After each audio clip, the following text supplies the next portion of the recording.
राज्यसभा सांसद कार्तिक शर्मा ने राज्यसभा में कार्यवाही के दौरान किसानों से जुड़े कुछ अहम मुद्दे उठाए हैं। कार्तिक शर्मा ने कृषि एवं किसान कल्याण मंत्रालय से जुड़ी जानकारी मांगी। उन्होंने संसद में सवाल किया कि हरियाणा में किन बागवानी फसलों से किसानों को बेहतर लाभ मिलता है। इस सवाल का जवाब देते हुए कृषि और किसान कल्याण मंत्री नरेंद्र सिंह तोमर ने कहा कि हरियाणा के किसानों के लिए आम, अमरूद, किन्नू, नींबू, आंवला, बेर, चीकू, कद्दू, गोभी, टमाटर, आलू, प्याज, बैगन और मशरूम की खेती फायदेमंद है।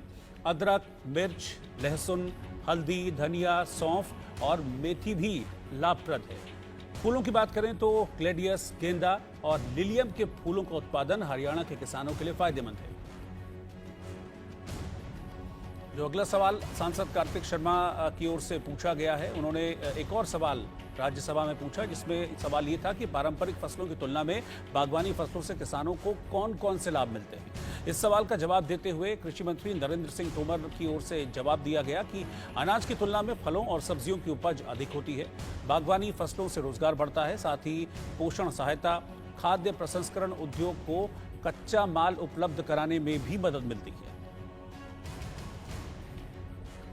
जो अगला सवाल राज्यसभा में सांसद कार्तिक शर्मा ने पूछा वो ये था कि हरियाणा में बागवानी फसलों से किसानों के लाभ में कितनी बढ़ोतरी की संभावना है। इस सवाल का जवाब देते हुए कृषि मंत्री नरेंद्र सिंह तोमर ने कहा, परंपरागत फसलों की तुलना में सब्जियों की उपज से 5 से 6 गुना ज्यादा लाभ होता है, जबकि फलों के मामले में यह लाभ 3 से 4 गुना तक होता है। अगला सवाल जो राज्यसभा सांसद कार्तिक शर्मा की ओर से पूछा गया कि बागवानी फसलों को अपनाने के लिए सरकार किसानों को किस तरह से प्रेरित कर रही है, किस तरह से प्रोत्साहित कर रही है। इस सवाल का जवाब देते हुए केंद्रीय कृषि मंत्री नरेंद्र सिंह तोमर की ओर से जवाब दिया गया कि भारत सरकार बागवानी विकास मिशन जैसे क्षेत्रीय विशिष्ट कार्यक्रमों के माध्यम से किसानों को प्रोत्साहित करती है। बागवानी विकास मिशन के माध्यम से रोपण सामग्री, नए वृक्षारोपण, सूक्ष्म सिंचाई, बागवानी यंत्रीकरण, संरक्षित खेती जैसे कार्यक्रमों के बारे में किसानों को बताया जाता है। सांसद कार्तिक शर्मा ने अगला सवाल पूछा कि पारंपरिक फसलों की जगह बागवानी फसलों को अपनाना किसानों के लिए कितना चुनौतीपूर्ण है और सरकार की इसको लेकर क्या योजना है। इस सवाल का जवाब देते हुए कृषि मंत्री नरेंद्र सिंह तोमर ने कहा, बागवानी फसलों के लिए शुरुआत में जो निवेश है वो अधिक होता है। रोपण सामग्री की जो अनुपलब्धता है, तकनीकी ज्ञान की कमी और सही बाजार जैसी चुनौतियां वो सामने आती हैं। इनसे निपटने के लिए सरकार ने हरियाणा में 11 फसल विशिष्ट उत्कृष्टता केंद्र स्थापित किए।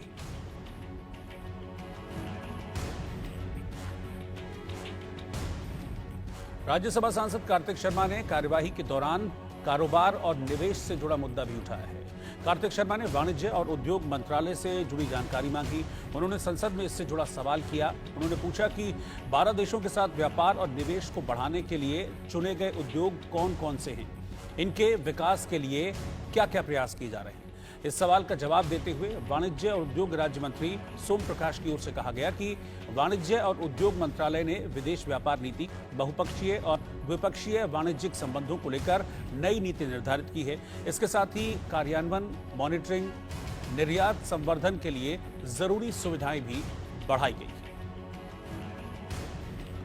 जो अगला सवाल सांसद कार्तिक शर्मा की ओर से पूछा गया वो ये था कि पहचान किए गए देशों से विदेशी निवेश आकर्षित करने के लिए सरकार की ओर से क्या कदम उठाए जा रहे हैं। इस सवाल का जवाब देते हुए वाणिज्य और उद्योग राज्य मंत्री सोम प्रकाश ने कहा, देश में व्यापार और निवेश में बढ़ोतरी और उन्हें प्रोत्साहित करने के लिए मंत्रालय ने संबंधित उद्योग मंडलों, निर्यात संबंधन परिषदों, इन्वेस्ट इंडिया जैसे हितधारकों से चर्चा कर नीति तैयार की है।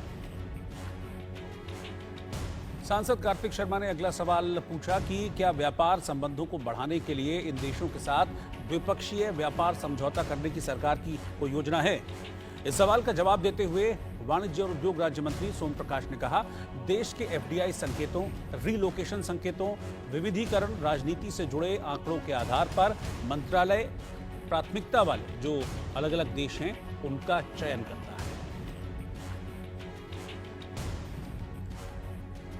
सांसद कार्तिक शर्मा का अगला सवाल था कि इन देशों के साथ व्यापार और निवेश को प्रोत्साहित करने के लिए घरेलू उद्योगों और व्यवसाय को क्या क्या सहायता दी जाएगी। इस सवाल का जवाब देते हुए वाणिज्य और उद्योग राज्य मंत्री सोम प्रकाश ने कहा, संबंधित क्षेत्र में भागीदारी के लिए प्रमुख व्यापार आयोजनों, मेलों, रोड शो के जरिए हर मुमकिन मदद, हर मुमकिन सहायता दी जा रही है।